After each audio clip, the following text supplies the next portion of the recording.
ஒரு வழியாக பிக் பாஸ்லேருந்து பூர்ணிமா வெளியேறிட்டாங்க. 16,00,000 பணத்தோட வெளியேறியிருக்காங்க. வீட்ல எல்லாம் பார்த்தீங்கன்னா செம்ம வரவேற்பு. இவ்வளோ நாள் வந்து பூர்ணிமா வீட்டில் பிக் பாஸ் வீட்டுக்குள்ளே இருக்காது அப்படின்னு தெரியும். நல்லா விளாண்டுருக்காங்க அப்படின்னு சொல்லி அவங்க வீட்டில் வந்து வரவேற்புலாம் கொடுத்துருக்குறாங்க. பூர்ணிமா வந்து இந்த பணப்பெட்டி எடுக்க போகிறேன் அப்படின்னு சொல்லிட்டு பணப்பெட்டி பக்கத்தில் நின்றுட்டு அவங்க பேசிக்கிட்டே இருந்தாங்க. அப்போ வந்து மாயா வந்து குழப்புற மாதிரியே பேசிகிட்டு இருந்தாங்க. இருங்க கொஞ்சம் அமைதியாக இருங்க அப்படிங்கிற மாதிரிலாம் பேசினாங்க. இருந்தாலும் பார்த்தீங்கன்னா அர்ச்சனா வந்து அவங்க தான் எடுக்கிறேன்னு முடிவு பண்ணிட்டாங்கல்ல, அவங்க எடுத்துகிட்டு போட்டுங்க விடுங்க, நீங்கள் ஏங்க அவங்கள தடுக்கிறீங்க அப்படின்னு சொல்லும்போது, இங்கே பாருங்க டைட்டில் வின்னரே சொல்லிட்டாங்க, நான் பணப்பெட்டி எடுத்துகிட்டு நான் கிளம்புறேங்க, சும்மா இருங்க அப்படின்னு சொல்லியிருந்தாரு. இதுக்கிடையில் பிரதீப் வந்து ஒரு ட்வீட் ஒன்று போட்டிருந்தாரு.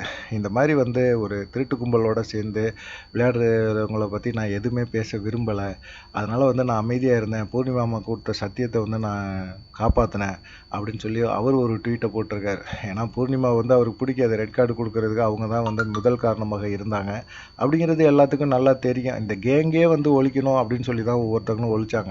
எப்படியா இருந்தாலும் இந்த வாரம் பூர்ணிமா வந்து பணப்பெட்டி எடுத்துகிட்டு போகல அப்படின்னா கண்டிப்பாக அவங்க வந்து எலிமினேட் ஆகி வெளியே போயிருப்பாங்க.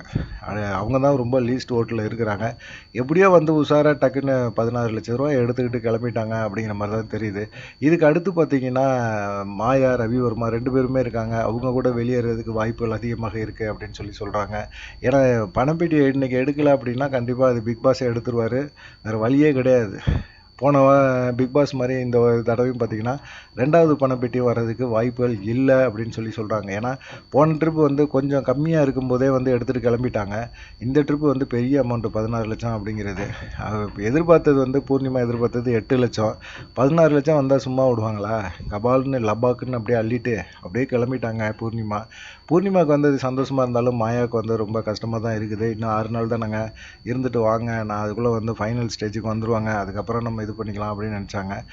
கொஞ்சம் மாயாவும் வந்து என்னுடைய கம்யூனிட்டிக்கு ஏதாவது செய்யணும் அப்படின்னு சொல்லி எதிர்பார்த்தாங்க. ஆனால் அவங்க 20,00,000 வரைக்கும் எதிர்பார்த்தாங்க. ஆனால் அதுக்கு வர்றதுக்குள்ளேயே பூர்ணிமா எடுத்துகிட்டு போயிட்டாங்க. நம்ம கூட இருந்துகிட்டே ஒரு ஆள் நமக்கு இப்படி பண்ணிருச்சே அப்படிங்கிற ஒரு கடுப்பு வேறு அவங்களுக்கு இருக்குது. பார்க்கலாம் என்ன நடக்கும் அப்படிங்கிறத. தொடர்ந்து ஆதரவு கொடுங்க. நன்றி, வணக்கம். பூர்ணிமாவோட இந்த செயலை எப்படி பார்க்குறீங்க?